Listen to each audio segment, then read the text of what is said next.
الحمد للہ وحدہ والصلاة والسلام علی من لا نبی بعدہ اما بعد فاعوذ باللہ من الشیطان الرجیم بسم اللہ الرحمن الرحیم واما بنعمت ربک فحدث عن عبداللہ بن عمرو بن عاص رضی اللہ تعالی عنہما قال رسول اللہ صلی اللہ علیہ وسلم اکتب فوالذی نفسی بیدہ ما یخرج منہ الا حق رواہ الامام الہمام ابو داود فی سننہ اللہم صل علی محمد وعلی آل محمد کما صلیت علی ابراہیم وعلی آل ابراہیم انک حمید مجید اللہم بارک علی محمد وعلی آل محمد کما بارکت علی ابراہیم وعلى آل ابراہیم انک حمید مجید۔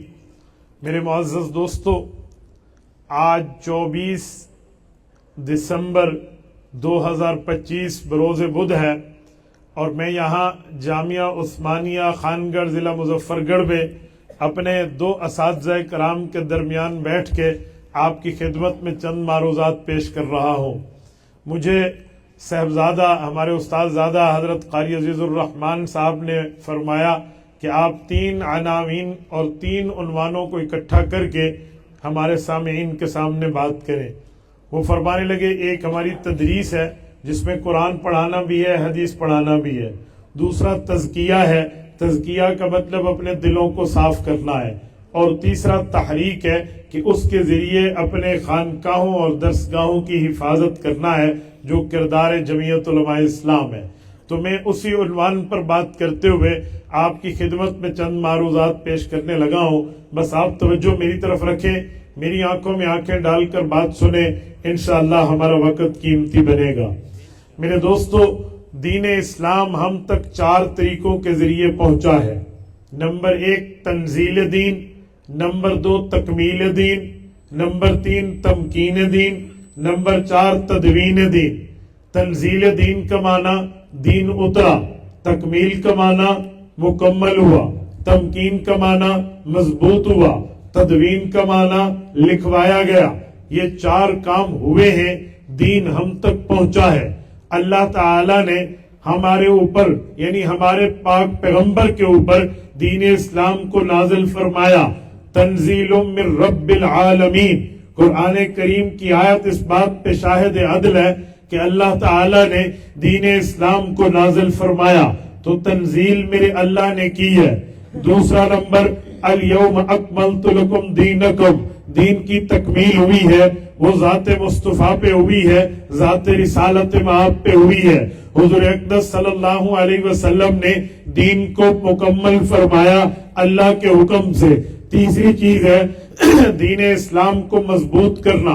قرآن کریم نے اس کو اپنے الفاظ میں یوں ذکر کیا، فرمایا وَلَيُمَكِّنَنَّ لَهُمْ دِينَهُمُ الَّذِي ارْتَضَىٰ لَهُمْ وَلَيُبَدِّلَنَّهُمْ مِن بَعْدِ خَوْفِهِمْ أَمْنًا۔ اللہ تعالیٰ نے یہ جو صحابہ کی جماعت قائم کی ہے، اس جماعت نے دین کو خوف سے امن میں لے کر مضبوط کر دینا ہے۔ تو تمکین دین کی مضبوطی کو کہتے ہیں، یہ حضور پاک کی جماعت نے کیا ہے۔ چوتھے نمبر پہ تدوین ہے، تدوین کہتے ہیں لکھنے کو۔ جب دین اتر بھی گیا، دین مکمل بھی ہو گیا، دین مضبوط بھی ہو گیا، اب ضرورت ہے کہ لکھ کر امت کو دیا جائے۔ تو سب سے پہلے کس نے لکھا ہے؟ امت مسلمہ میں صحابہ کرام کے بعد 2 بڑی شخصیات ہیں جنہوں نے دین لکھوا کر امت کے حوالے کیا ہے۔ ان میں سب سے پہلے کون ہے؟ دوسرے نمبر پہ کون ہے؟ حضرت امام جلال الدین سیوطی رحمت اللہ علیہ نے تمہید الصحیفہ فی مناقب ابی حنیفہ میں لکھا ہے، قد بشرہ النبی صلی اللہ علیہ وسلم بالامام ابی حنیفہ وهو اول من دون علم الشریعہ ورتبہ ابوابا فرمایا اس دھرتی پر صحابہ کرام کے بعد جس شخصیت کی خوشخبری حضور پاک نے اپنی زبان سے دی تھی وہ امام ابو حنیفہ ہیں، جنہوں نے سب سے پہلے دین اسلام کو لکھ کے امت کے حوالے کیا ہے۔ ثم تبعہ مالک فی ترتیب الموطا، ان کے بعد دوسری شخصیت امام مالک بن انس الاصبہی رحمہ اللہ کی ہے، جنہوں نے موطا امام مالک لکھ کر امت کو دین پہنچایا ہے۔ میرے دوستوں پتہ چلا اس دھرتی پہ تدوین دین کو لکھوانے کا پہلا کام اللہ نے آپ کے اور ہمارے امام اعظم ابو حنیفہ نعمان بن ثابت بن زوتی رحمت اللہ علیہم اجمعین سے لیا ہے۔ تو چار چیزیں ہو گئیں، تنزیل دین اتارا، تکمیل دین مکمل ہوا، تمکین دین مضبوط ہوا، تدوین دین لکھوایا گیا، اتارا اللہ نے ہے، مکمل حضور پہ ہوا ہے اور مضبوط صحابہ نے کیا ہے، لکھوایا امام ابو حنیفہ نے ہے۔ یہ وہ چار طریقے ہیں جس طریقے سے دین ہم تک پہنچا ہے۔ اب میں ایک جملہ مزید عرض کرتا ہوں، اس تمہید کے بعد آپ سمجھیے جب دین ہم پر اس طرح پہنچا، ہمارے تک ان چار واسطوں سے آیا، اب ان مدرسوں کا کیا کام ہے، علماء کرام قرائے کرام کا کیا کام ہے، ان مدارس کی کیا ضرورت ہے، ان مکاتب کی کیا ضرورت ہے۔ دین اتر بھی گیا، دین مکمل بھی ہو گیا، دین مضبوط بھی ہو گیا، دین لکھوایا گیا، اب ان مولویوں کی کیا ضرورت ہے؟ میں کہتا ہوں ضرورت ہے، ضرورت تھی، ضرورت رہے گی۔ بھئی وجہ کیا ہے؟ وجہ یہ ہے کہ جو دین اترا، جو دین پورا ہوا، جو دین مضبوط ہوا، جو دین لکھوایا گیا، اس دین کو آگے پہنچانا بھی تو ہے، اس دین کو آگے سمجھانا بھی تو ہے، اس دین کو آگے پھیلانا بھی تو ہے۔ تو یاد رکھیں اس دین کی تبلیغ کا کام یہ علماء کرتے ہیں، دین کے پھیلاؤ کا کام یہ علماء کرتے ہیں، دین کی تفہیم اور تشریح کا کام یہ علماء کرتے ہیں۔ علماء کرام کی ڈیوٹی یہ ہے کہ جو دین اللہ نے اتارا، جو دین حضور پاک علیہ السلام نے پڑھایا، جو صحابہ نے مضبوط کرایا، جو ابو حنیفہ رحمہ اللہ نے لکھوایا، اس دین کو آگے پھیلائیں۔ آج مدارس کی ذمہ داری یہی ہے کہ مدارس والے اسی دین کو آگے پھیلا رہے ہیں، خانقاہ والے اسی دین کو دلوں میں اتار رہے ہیں، جمعیت علماء اسلام والے عالمی سطح پہ اس دین کی حفاظت کر رہے ہیں۔ تو جب یہ چار طریقے ہوئے، اب تین طریقے دین کے آگے پھیلاؤ کے ہیں، ایک ہے تدریس دین، ایک ہے تزکیہ معاملہ اور ایک ہے تحریک دین۔ جو تزکیہ ہے اسے کہتے ہیں دل کی پاکیزگی، جو تدریس ہے اسے کہتے ہیں پڑھانا، جو تحریک ہے اسے کہتے ہیں حفاظت۔ اب جو دین اللہ نے اتارا، حضور نے بتایا، صحابہ نے مضبوط کرایا، ابو حنیفہ نے لکھوایا، علماء نے مدرسوں میں بیٹھ کے قرآن کی شکل میں دین پڑھایا، حدیث کی شکل میں دین پڑھایا، فقہ کی شکل میں دین پڑھایا، مسائل کی شکل میں دین بتایا، فضائل عقائد دلائل کی شکل میں دین پہنچایا۔ ایک ایک شخص کو علماء نے دین بتایا ہے، وہ پڑھنے کے لیے طالب علم بن کے آئے تو قرآن پڑھنے کی درسگاہ بھی ہمارے پاس ہے، وہ قرآن سمجھنے کے لیے آئے تو سمجھانے کے لیے حدیث اور فقہ کے معاملات بھی ہمارے علماء کے پاس موجود ہے، مکاتب بھی ہے، مدارس بھی ہے، اسی طرح مساجد بھی ہے، ان میں ہم نے دین پھیلایا ہے۔ اس سے بھی بڑھ کے علماء نے ایک کام اور کیا ہے، درس قرآن دیے ہیں، دروس کا سلسلہ قائم کیا ہے، کبھی صبح کی نماز کے بعد، کبھی مغرب و عشاء کے بعد، ایک ایک جگہ علماء نے دین کو پڑھایا ہے۔ کہیں علماء کرام نے جمعہ کے خطبات میں، عیدین کے خطبات میں، باقی اجتماعات میں، پروگرام میں علماء نے دین عوام کو پڑھایا، بتایا، سنایا، سمجھایا، واضح کرایا، ایک ایک جگہ پہ پہنچایا۔ اس کے لیے ان کو سفر کرنا پڑا، ان نے سفر کیا، انہیں عوام کو بلانا پڑا، بلایا، اس کے لیے ڈونیشن کرنی پڑی کی، اس کے لیے انہیں عمارت قائم کرنی پڑی کی، اس کے لیے اولاد لگانی پڑی لگائی، جوانی لگانی پڑی لگائی، صلاحیت لگانی پڑی لگائی، ہمت طاقت قوت و سکت لگانا پڑا لگایا۔ یہ علماء کرام ہر جگہ پہنچے ہیں، ایک ایک جگہ جا کر سمجھایا۔ ان کی ایک شکل تبلیغی جماعت کی بھی ہے، جن کے پاس پیسہ بھی اپنا ہے، مال و دولت بھی اپنی ہے، اوقات اوقات بھی اپنے ہیں، اموال بھی اپنے ہیں، جان بھی اپنی ہے، اس کے باوجود بھی دنیا میں جا کر یہ دین پھیلاتے ہیں. کسی سے 1 روپیہ چارج نہیں کرتے، کسی سے 1 روپے کی فیس نہیں لیتے. ہر جگہ جا کے یہ لوگ بادل کی طرح جاتے ہیں. بادل یوں نہیں کہتا میرے قریب آئے گا تو تب پانی پلاؤں گا، بلکہ بادل پہنچ کے پانی برساتا ہے. یہ تبلیغ والے دنیا میں پہنچے، نہ ان کا چندہ ہے، نہ ان کا ڈنڈا ہے، نہ ان کا جھنڈا ہے، لیکن دنیا میں جا کر انہوں نے ایک ہی بات کی ہے، اے لوگوں اللہ والے بن جاؤ، اللہ سے ہونے کا یقین رکھو، غیر اللہ سے کچھ نہ ہونے کا یقین رکھو. انہوں نے ایک ایک جگہ جا کر توحید باری کے ڈنکے بجائے ہیں. یہ بھی تبلیغ کا ایک حصہ ہے. میرے دوستوں، پہلی چیز تدریس ہے جس سے دین پھیلایا جاتا ہے. بنیاد مدرسہ ہے. مدرسے سے آگے چل کے دنیا میں تبلیغ بھی ہے. اگر حضرت مولانا الیاس دہلوی رحمہ اللہ نے تبلیغی جماعت کی بنیاد رکھی ہے، وہ بھی تو مدرسہ دیوبند میں پڑھے تھے، وہ بھی تو حضرت شیخ الہند مولانا محمود حسن دیوبندی سے پڑھے تھے. انہوں نے بھی تو حضرت مدنی کا ساتھی بننا قبول کیا ہے، حضرت تھانوی کا ساتھی بننا قبول کیا ہے. یہ سارے شیخ الہند سے پڑھے ہیں، حضرت شیخ الہند ملا محمود سے پڑھے ہیں، حضرت شیخ الہند حضرت نانوتوی سے پڑھے ہیں، حضرت شیخ الہند حضرت گنگوہی سے پڑھے ہیں. ان سلینے میں بیٹھ کے مدرسے میں دین کی خدمت کی ہے. تو میں نے کہا 3 طریقے دین کے آگے پھیلاؤ کے ہمارے ہیں. پہلا طریقہ تدریس کا ہے، میں آپ کی خدمت میں کہہ چکا ہوں. دوسرا طریقہ ہے، اسے تزکیہ کہتے ہیں. تزکیہ کسے کہتے ہیں؟ قرآن کریم کہتا ہے وَيُزَكِّيهِمْ. اے پاک پیغمبر، آپ کی ذمہ داری یہ ہے. اے رسول محترم، آپ کی رسپانسبلٹی یہ ہے. اے نبی مکرم، آپ کا معاملہ یہ ہے. اے اللہ کے پیغمبر، آپ کی یہ ذمہ داری اور آپ کی یہ ڈیوٹی ہے. وَيُزَكِّيهِمْ. مسلمانوں کو قرآن و سنت پڑھانے کے بعد ان کے دل کو پاک کریں گے. کیا دل پلیت ہوتا ہے جو پاک کیا جائے گا؟ ہاں، دل میں کینہ آئے گا تو دل پلیت ہوگا، دل میں عجب آئے گا تو دل پلیت ہوگا، دل میں نفرت آئے گی تو دل پلیت ہوگا، دل میں حسد آئے گا تو دل پلیت ہوگا، دل میں کسی کے لیے غیبت کے معاملات، کسی کے لیے نفرت کے معاملات، کسی کے لیے خواہ کی لڑائی کے معاملات آئیں گے تو یہ چیزیں ترقی میں رکاوٹ بنے گی، یہ چیزیں عبادت میں رکاوٹ بنے گی، یہ چیز اللہ کی پرستش میں رکاوٹ بنے گی. تو اس کے لیے تزکیہ نفس ہے.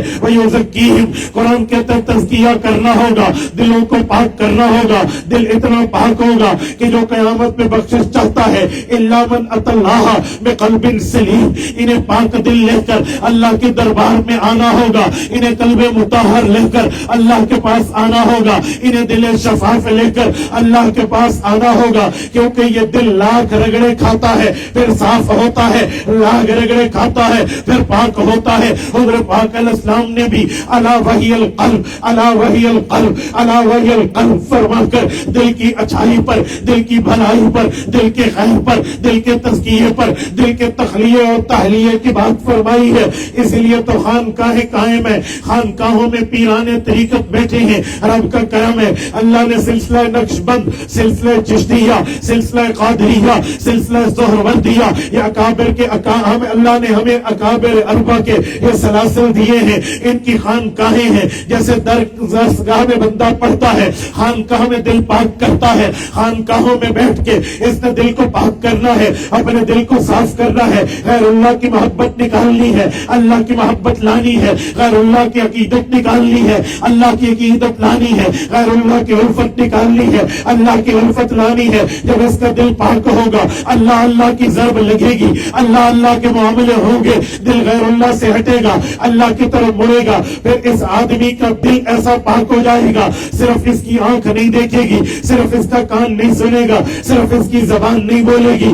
اس کا دل کان کا کام بھی کرے گا، اس کا دل آنکھ کا کام بھی کرے گا، اس کا دل زبان کا کام بھی کرے گا. کیونکہ یہ ایک دل ہے. دل کی توجہ لوٹائے گا، آنکھوں والے اس کے سامنے جھک جائیں گے، یہ دل کی توجہ کرے گا. کانوں والے اس کے سامنے جھک جائیں گے، یہ دل کی توجہ کرے گا. زبان چلانے والے اس کے سامنے بیٹھ جائیں گے. ہاں یہ خانقاہیں بھی اللہ نے ہمیں دی ہے. جیسے درس گاہ ہے، وہ درس گاہ بیت صفا سے لے کر دارالعلوم دیوبند تک رب نے ہمیں دی ہے. تو خانقاہیں بھی اللہ نے ہمیں دی ہے. میرے دوستو، حضرت ابوبکر صدیق رضی اللہ عنہ سے لے کر آج حضرت مولانا پیر ذوالفقار احمد نقشبندی رحمہ اللہ تک ہمارے پاس خانقاہیں ہیں. حضرت درخواستی تک ہمارے پاس خانقاہیں ہیں. خانقاہ امروت شریف تک ہمارے پاس خانقاہیں ہیں، خانقاہ بیر شریف تک ہمارے پاس خانقاہیں ہیں، خانقاہ نجوی شریف تک ہمارے پاس خانقاہیں ہیں، خانقاہ سراجیہ تک ہمارے پاس خانقاہیں ہیں، خانقاہ موسیٰ زی تک ہمارے پاس خانقاہیں ہیں۔ جتنے بزرگوں نے درسگاہیں بنائی ہیں انہیں مدرسہ کہتے ہیں، جن بزرگوں نے اللہ اللہ کا کام کیا ہے انہیں خانقاہیں کہتے ہیں۔ تو درسگاہ بھی ہماری ہے، خانقاہ بھی ہماری ہے۔ پھر اس کے بعد جب دل پاک ہوگا، جب یہ لوگ صحیح راستے پہ چلیں گے، پھر جب ان کا معاملہ ٹھیک ہوگا، پھر اس درسگاہ کے اندر رکاوٹ آئے گی، اس خانقاہ میں رکاوٹ آئے گی، پھر ضرورت ہے اس رکاوٹ کو صاف کریں گے، پھر ضرورت ہے اس رکاوٹ کو ہٹائیں گے، پھر اس رکاوٹ کو ہٹانے کے لیے اللہ نے تحریک دین دی ہے۔ دارالعلوم دیوبند میں اگر ہمیں شیخ الہند نے ہمیں دیوبندیت دی ہے تو دارالعلوم دیوبند سے شیخ الہند نے ہمیں جمعیت علماء بھی دی ہے۔ شیخ الہند کے نام پہ آج ہم دیوبندی ہیں تو شیخ الہند کے نام پہ ہم جمعیت علماء کو بھی جوائن کریں، کیونکہ جمعیت علماء یہ شیخ الہند نے بنیاد رکھی ہے۔ یہ صرف شیخ الہند کی بنیاد نہیں ہے، ان کے استاد حضرت نانوتوی کا مشن ہے، ان کے استاد حضرت مملوک علی کا مشن ہے، ان کے استاد شاہ اسحاق کا مشن ہے، ان کے استاد شاہ عبد العزیز کا مشن ہے، ان کے استاد شاہ ولی اللہ دہلوی کا مشن ہے، ان کے استاد الاساتذہ حضرت مجدد الفسانی شیخ احمد سرہندی رحمہ اللہ کا مشن ہے۔ یہ ہاتھ در ہاتھ شیخ الاسلام تک پہنچا ہے، انہی کے واسطے سے حضرت مدنی تک آیا ہے، حضرت مدنی سے حضرت مولانا احمد علی لاہوری تک آیا ہے، حضرت مولانا نور محمد سجاولی تک آیا ہے، حضرت کنروٹی تک آیا ہے، حضرت درخواستی تک آیا ہے، حضرت مولانا مفتی محمود تک آیا ہے۔ آج اسی سلسلے کو قائد ملت اسلامیہ امام انقلاب حضرت مولانا فضل الرحمان حافظہ الرحمان سنبھالے ہوئے ہیں۔ جس طرح ابھی ہم نے مشکات شریف کو پڑھا ہے، جس طرح ابھی ہم نے قرآن شریف کو پڑھا ہے، آج قرآن شریف پڑھانے والے قرآ بھی ہے، مشکات شریف پڑھانے والے علماء بھی ہیں۔ کوئی کہے گا قرآن تو حضور پہ اترا ہے، قاری تک کیسے پہنچا؟ حدیث تو حضور سے آئی ہے، مولوی تک کیسے آئی ہے؟ جواب دیا جائے گا ہاتھ در ہاتھ قرآن آیا ہے، ہاتھ در ہاتھ حدیث آئی ہے۔ اسی طرح جب ہاتھ در ہاتھ علم آیا ہے، ہاتھ در ہاتھ تحریک آئی ہے، ہاتھ در ہاتھ جماعت آئی ہے، ہاتھ در ہاتھ مشن آیا ہے، ہاتھ در ہاتھ موقف آیا ہے، ہاتھ در ہاتھ بیانیہ آیا ہے، ہاتھ در ہاتھ ان کا مشن یہ ہم تک پہنچا ہے۔ آج مولانا فضل الرحمان نے جو جمعیت علماء اسلام کا ایجنڈا اٹھایا ہے، خدا کی قسم یہ وہی ہاتھ در ہاتھ اسی مشن کا مالک ہے، اسی مشن کا وارث ہے، اسی مشن کو اٹھانے والا ہے، اسی مشن کا دائی ہے جس کی بنیاد ساقی کوثر نے رکھی تھی۔ حفیظ جالندری نے کہا تھا خود ساقی کوثر نے رکھی، میں خانے کی بنیاد یہاں تاریخ مرتب کرتی ہے، دیوانوں کی روح یہاں آج اس مشن کو لے کر یہ چل رہا ہے۔ تو میں نے کہا تھا کہ دین 4 طریقوں سے آیا ہے، دین 3 طریقوں سے پھیلا ہے، یہ 7 طریقے ہیں۔ اللہ نے دین اتارا ہے، اسے تنزیل دین کہتے ہیں۔ حضور نے دین مکمل کیا ہے، اسے تکمیل دین کہتے ہیں۔ صحابہ نے دین مضبوط کیا ہے، اسے تمکین دین کہتے ہیں۔ امام ابو حنیفہ نے دین لکھوایا ہے، اسے تدوین دین کہتے ہیں۔ اب جب تکمیل بھی ہوئی ہے، جس وقت تنزیل بھی ہوئی ہے، تمکین بھی ہوئی ہے، تدوین بھی ہوئی ہے، اب ضرورت کیا ہے؟ اب ضرورت تدریس کی ہے، اب ضرورت تشریح کی ہے، اب ضرورت تفہیم کی ہے، اب ضرورت تبلیغ کی ہے، اب ضرورت تذکیرے کی ہے،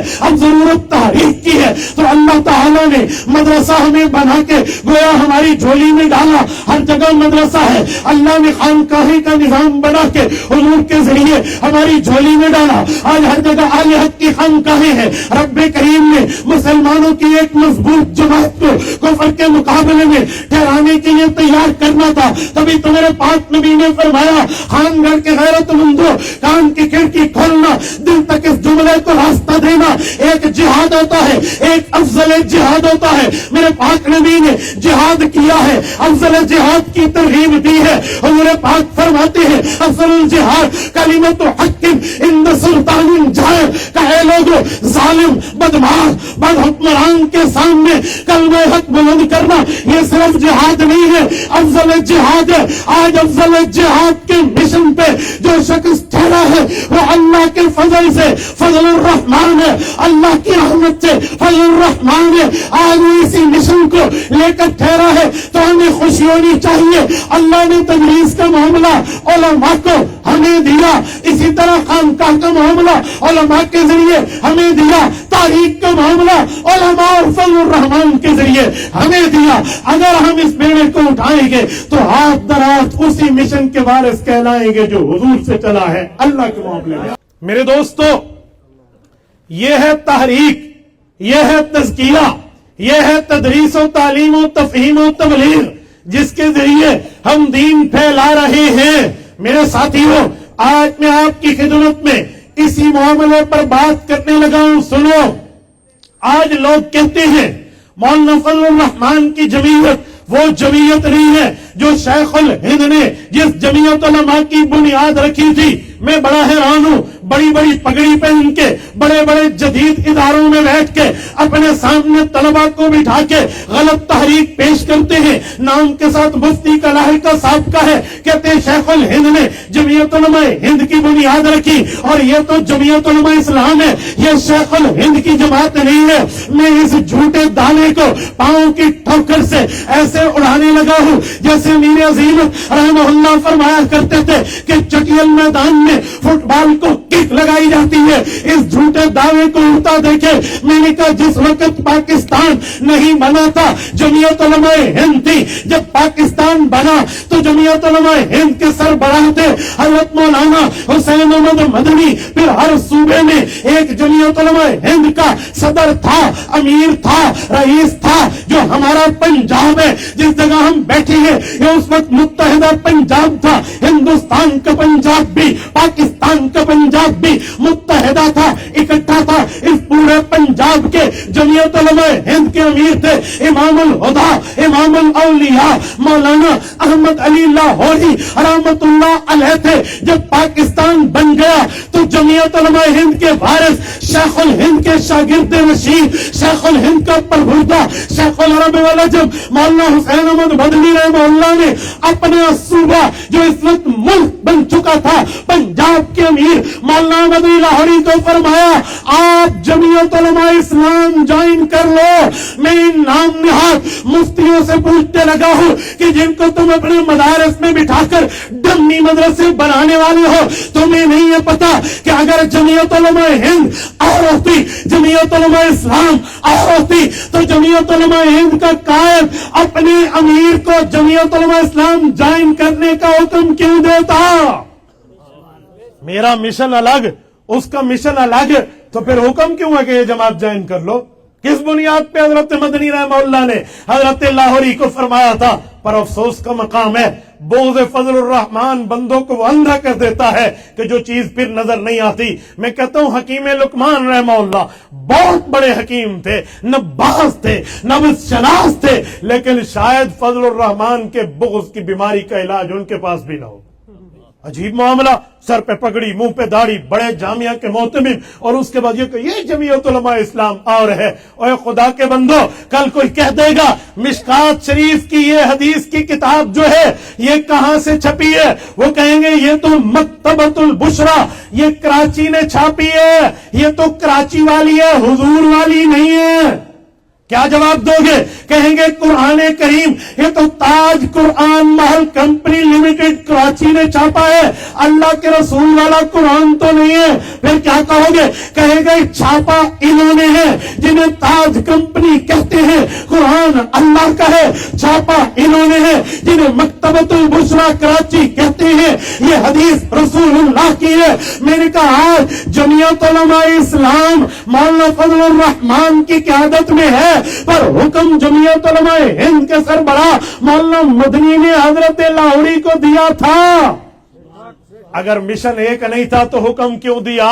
قاص ایک نہیں تھا تو حکم کیوں دیا؟ موقف ایک نہیں تھا تو حکم کیوں دیا؟ بیانیہ ایک نہیں تھا تو حکم کیوں دیا؟ آؤ میں آج ایک جملہ اور کہتا ہوں. آج میڈیا کا زمانہ ہے, ہر جگہ میڈیا میں دنیا میں لوگوں کی خبریں پہنچ جاتی ہے. میں بھی گفتگو کر رہا ہوں, میرے پیج پہ موجود 2 ملین پلس فالوور, 2 ملین سے زائد, 20 لاکھ سے زائد بندوں تک یہ گفتگو جا رہی ہے. حالانکہ سامنے بیٹھے ہوئے شاید چند ہزار ہوں, لیکن 20 لاکھ سے زائد بندہ آج کی گفتگو سن رہا ہے. جاؤ تحقیق کرو, گوگل کرو، سرچ کرو اور تحقیق میں دیکھو کہ جمعیت علماء ہند جو انڈیا کی جماعت ہے، جب ان کا بین الاقوامی انٹرنیشنل سطح کا پروگرام ہوتا ہے تو مہمان خصوصی ان کے مولانا فضل الرحمان کیوں ہوتے ہیں؟ اور جب یہاں جمعیت علماء اسلام کا پروگرام ہوتا ہے تو ان کے مہمان خصوصی جمعیت علماء ہند کے حضرات کیوں ہوتے ہیں؟ اگر مشن ایک نہیں ہے تو یہ تعاون کیوں ہے؟ ابھی حضرت مولانا جب بنگلہ دیش تشریف لے گئے تو بنگلہ دیش میں چاروں جمعیت علماء موجود تھی، جمعیت علماء اسلام پاکستان سے، جمعیت علماء ہند انڈیا سے، جمعیت علماء نیپال کھٹمنڈو سے، اور جمعیت علماء بنگلہ دیش ڈھاکہ سے۔ ان سب صدور نے بیٹھ کے کیا کہا کہ مولانا فضل الرحمان صرف قائد جمعیت نہیں ہے، یہ ہم سب کا فخر ہے، یہ قائد ملت اسلامیہ۔ آپ بتائیں، اگر بغض آنکھوں میں نہ ہو تو یہ نظر آ جاتا ہے، پر بغض کا مسئلہ ہوتا ہے۔ ساون میں ایک بندہ اندھا ہو گیا تو وہ ہر چیز کے بارے میں کہتا تھا، سہی مولی دے پترے بھی ساوے ہیں تے مولی بھی ساوی ہے، گاجر دے پترے ساوے ہیں تے گاجر ہی ساوی ہے۔ اس کا قصور نہیں تھا، وہ ساون کے موسم میں اندھا ہوا تھا۔ آج یہاں اندھا پن حضرت مولانا فضل الرحمان کے بغض میں چند مولویوں کو آ گیا، حکومت سے پیسے لینے کے لیے، اسٹیبلشمنٹ کی ٹی سی کرنے کے لیے، حکومت سے اپنے بورڈ لینے کے لیے، حکومت سے معاملات طے کرنے کے لیے۔ مولانا تو توڑ کے تم آگے چلو گے، ایک وقت آئے گا تمہیں ٹیشو پیپر کی طرح استعمال کر کے پھینک دیا جائے گا۔ البرکت مع اکابرکم، اگر برکت میں رہنا چاہتے ہو اپنے بڑوں کے ساتھ ٹھہرو۔ آج یاد رکھنا، تبلیغی جماعت ہمارے اکابر کی جماعت ہے، اس پہ کوئی اختلاف نہیں ہے۔ عالمی مجلس تحفظ ختم نبوت ہمارے اکابر کی جماعت ہے، اس پہ کوئی اختلاف نہیں ہے۔ رفاق المدارس والعلمیہ پاکستان ہمارے اکابر کی جماعت ہے، اس تعلیمی بورڈ پہ کوئی اختلاف نہیں ہے۔ اسی طرح جمعیت علماء اسلام ہمارے اکابر کی جماعت ہے، اس پر بھی کوئی اختلاف نہیں ہے۔ جی استاد جی، حضرت استاد جی فرما رہے ہیں کل گورنر سندھ نے کراچی یونیورسٹی سے مولانا کو doctorate P H D philosophy of doctorate کی سرٹیفکیٹ دی ہے۔ میں کہتا ہوں آج پی ایچ ڈی کی سند کو بھی واقعی عزت مل گئی۔ بعض اوقات منصب کو عزت تب ملتی ہے جب وہ کسی کے پاس آتا ہے۔ شیخ الاسلام مولانا مفتی محمد تقی عثمانی دامت برکاتہم جب وفاق کے صدر بنے نا تو سب علماء نے کہا آج منصب کو بھی عزت مل گئی، آج منصب کو بھی عزت ملی ہے۔ میں کہتا ہوں پی ایچ ڈی کی ڈگریز تو بہت سے P H D degrees holder ہیں، آج منصب کو بھی عزت ملی ہے کہ صحیح جگہ ان کے کام کے اعتراف میں دیا ہے۔ یہ صرف شاید ہماری عوام کو پتہ نہ ہو، یہ جو 9 10 11 اپریل 2001 کو تارو جبہ پشاور میں 150 سالہ خدمات دارالعلوم دیوبند کانفرنس ہوئی تھی، اس میں دیوبند کے محتمم مولانا اسعد مدنی اور دارالعلوم دیوبند کے شیخ الحدیث مولانا مرغوب الرحمان، انہوں نے آ کر فاضل دیوبند ہونے کی اعزازی سند بھی مولانا کو دی تھی۔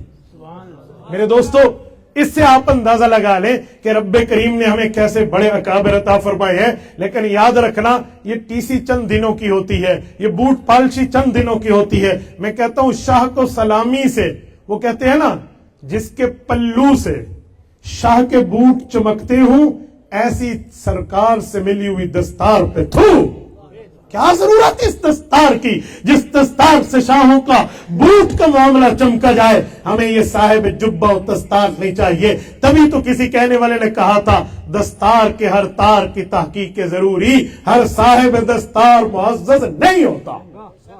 میرے دوستو، میں بات کر رہا تھا رب کریم نے دین اتارا، حضور پاک نے دین مکمل کیا، صحابہ نے دین اسلام کو پھیلایا، امام ابو حنیفہ نے لکھوایا۔ آج ہم یہی کام کر کے آگے دین کو پھیلائیں گے، اس لیے مساجد قائم ہے، مدارس قائم ہے، خانقاہیں قائم ہے، تحریک قائم ہے۔ اس بنیاد پہ کہتا ہوں اپنے بڑوں کے ساتھ رہو گے برکت ملے گی، اپنی بڑوں کے ساتھ مضبوطی سے چمٹے رہو گے، اسی پرانی ترتیب پہ رہو گے جو اہل حق کی ترتیب چلی ہے۔ ہم کسی نائب کو دیکھ کے 9 دن کی خوشی لینے کے لیے ان کے پاس بوٹ چمکانے کے لیے نہیں جائیں گے۔ ہاں، ہم ٹھیک کہیں گے جب ٹھیک کام ہوگا، غلط کہیں گے جب غلط کام ہوگا۔ ہم نے سامنے عہدے کو نہیں دیکھنا، رتبے کو نہیں دیکھنا، روب و دبدبے کو نہیں دیکھنا، ورنہ یہ پچھلے سال کی بات ہے جس وقت پچھلے سال میں پاکستان کی سب سے بڑی عدالت کے سب سے بڑے جج نے ختم نبوت کے خلاف فیصلہ موقع دیا تھا تو قاضی عیسیٰ کے نام کو ایک گالی بنا دیا گیا تھا. قاضی کے نام کو گالی سے لوگ تعبیر کرتے تھے اور سب سے بڑی عدالت کے سب سے بڑے جج کی کسی قسم کی کوئی عزت نہیں تھی کیونکہ اس نے مصطفیٰ کی عزت نہیں کی تھی. پھر سب کہتے تھے اگر راہ چلتے ہوئے کتے کو چیف جسٹس کہنا کتے کی توہین ہے تو اسی طرح مرزے کو نبی کہنا نبوت کی توہین ہے. پھر ہمارا اعلان تھا کہ ہر ابتدا سے پہلے ہر انتہا کے بعد ذات نبی بلند ہے. ذات خدا کے بعد دنیا میں جس قدر احترام کے قابل ہیں جتنے لوگ ہم سب کو مانتے ہیں مگر مصطفیٰ کے بعد. میرے دوستو پھر اسے فیصلہ واپس لینا پڑا اور لیا اور لے کر آپ کے سامنے ختم نبوت کا مقدمہ انہی علماء نے لڑا. میں کچھ دنوں پہلے ایک جگہ بات کر رہا تھا تو میں نے کہا سیاسی جماعتیں پاکستان میں اور بھی ہیں. میں سمجھتا ہوں نون لیگ سیاسی جماعت ہے, پیپلز پارٹی سیاسی جماعت ہے, پی ٹی آئی سیاسی جماعت ہے, A N P, M Q M, فلاں فلاں جتنے آپ دیکھ لیں یہ سارے پولیٹکس ہیں. لیکن میرا ایک سوال ہے جب ختم نبوت کے لیے جنگ لڑی گئی تھی سپریم کورٹ میں ان سیاسی جماعتوں میں کون سا قائد وہاں ٹھہرا تھا؟ ایک دکھاتے مجھے. آپ انہی جماعتوں میں کسی ایک کی قیادت دکھائیں جو چیف جسٹس قاضی فائز عیسیٰ کی آنکھوں میں آنکھیں ڈال کر کہے کہ آپ کا فیصلہ ہم ریجیکٹ کرتے ہیں, آپ نے رسول اللہ کی ختم نبوت کے خلاف فیصلہ دیا. میں تو نہیں دیکھتا. مجھے نظر آئے ہیں بریلوی علماء, اہل حدیث علماء, دیوبندی علماء, باقی سارے مسالک کے علماء موجود تھے. میں سیاسی جماعتوں سے سوال کرتا ہوں تمہارا کوئی ایک وہاں تھا؟ اگر آپ کہیں میں اپنی طرف سے کہہ رہا ہوں جو مفتی عبدالواحد میں کوڑ مارا ہے, آپ جائیے صبح, بلکہ ابھی گوگل کیجئے سپریم کورٹ کی ویب سائٹ پہ اور دیکھیے جا کے 21 اگست 2024 بروز جمعرات اس ویب سائٹ کو کھولیے, یہ تاریخ ڈالیے اور دیکھیے کہ وہاں کون کون سے بندے کو نوٹس جاری کیا گیا تھا اور کون پہنچا تھا. حضرت وہاں ای میل میں موجود ہے کہ مسلم لیگ کو بھی نوٹس جاری ہوا, پیپلز پارٹی کو بھی ہوا, ایم کے ایم کو بھی ہوا, پی ٹی آئی کو بھی ہوا, اے این پی کو بھی ہوا, بہت سی جماعتوں کو ہوا.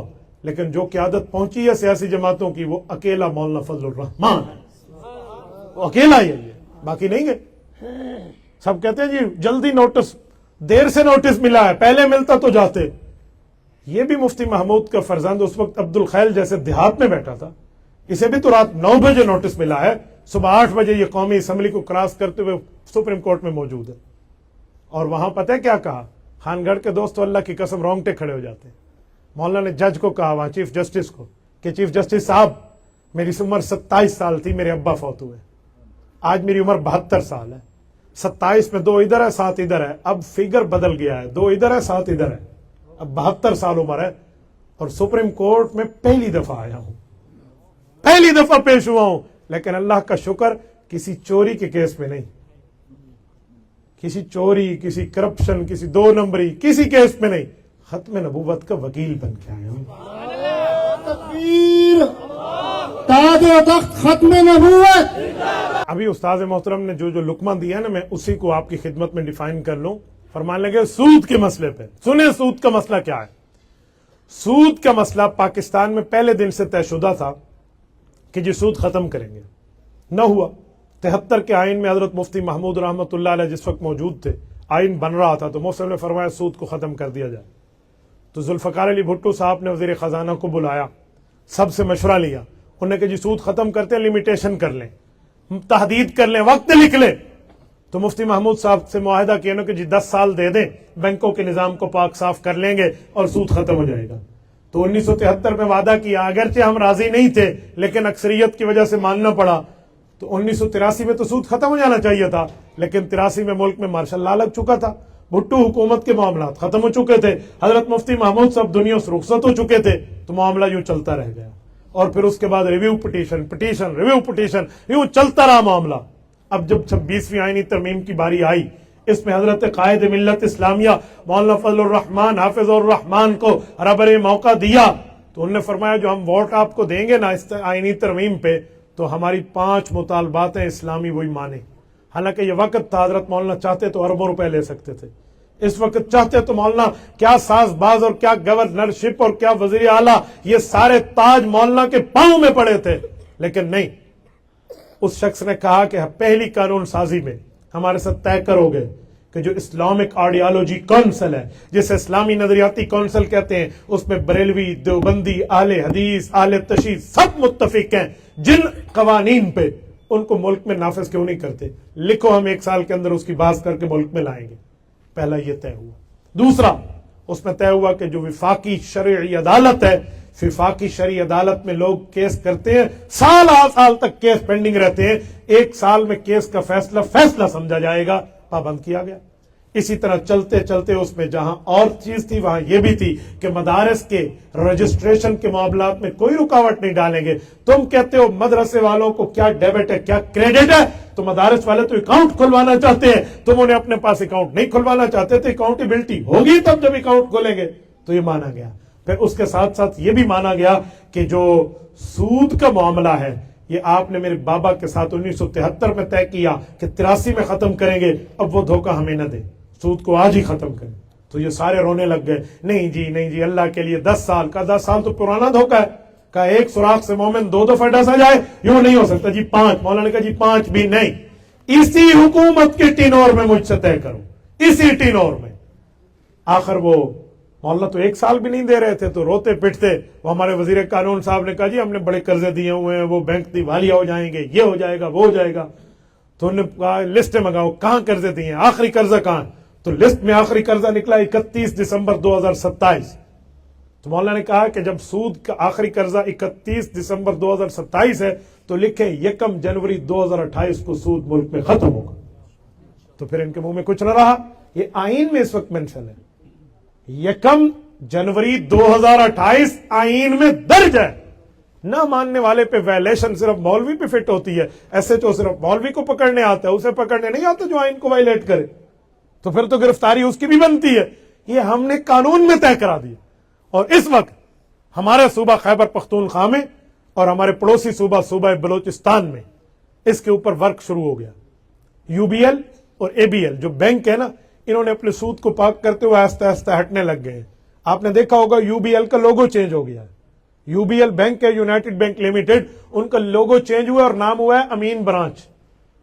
امین برانچ، اس میں سود سے پاک نظام شروع ہو چکا ہے، شاید پنجاب میں یہ انٹری ہوگی۔ تو یہ سارا کام انہی کا ہے جسے ہم تحریک جمعیت علماء اسلام کہتے ہیں۔ میں خلاصہ پیش کر کے بات ختم کر رہا ہوں۔ جو دین اترا، جو دین مکمل ہوا، جو دین مضبوط ہوا، دین لکھوایا، 3 طریقوں میں پھیلائیں گے، تدریس ہے، تزکیہ ہے، تحریک ہے۔ انشاءاللہ تعالی ہم ان تینوں کو اپنائیں گے۔ جزاکم اللہ تعالی، وآخر دعوانا ان الحمدللہ رب العالمین۔